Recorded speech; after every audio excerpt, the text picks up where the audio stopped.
প্রতিদিন গড়ে যা ইনকাম হচ্ছে তার চেয়ে প্রায় 10 গুণ বেশি টানেলের খরচ হচ্ছে, এবং সেখান দিয়ে হচ্ছে গাড়ি যাচ্ছে না।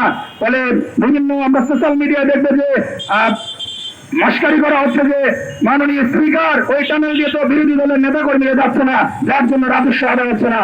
বন্ধুগণ, এটা হচ্ছে তাদের উন্নয়নের নমুনা। উন্নয়নের নামে তারা হাজার হাজার কোটি টাকা লুটপাট করার পায়তারা করছে। আমরা দেখবো কিভাবে দণ্ডীয় রাজনীতিরা কোটি কোটি টাকায় বেশি সম্পদ নামে বেনামে তারা লুটপাট করেছে। যখনই তাদের স্বার্থের মধ্যে ব্যাঘাত ঘটে তখনই কারোটা পাশ হয়, কিন্তু যখন তারা দায়িত্বে থাকে কারো তথ্য পাশ হয় না।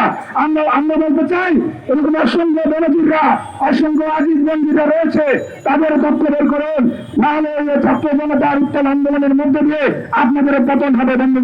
বন্ধুগণ, আমাদের সমাবেশ চলছে।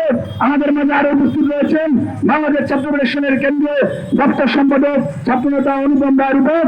আমাদের মাঝে আরো উপস্থিত রয়েছেন বাংলাদেশ ছাত্র ফেডারেশনের কেন্দ্রীয় সাধারণ সম্পাদক ছাত্রনেতা সৈকত আরিফ।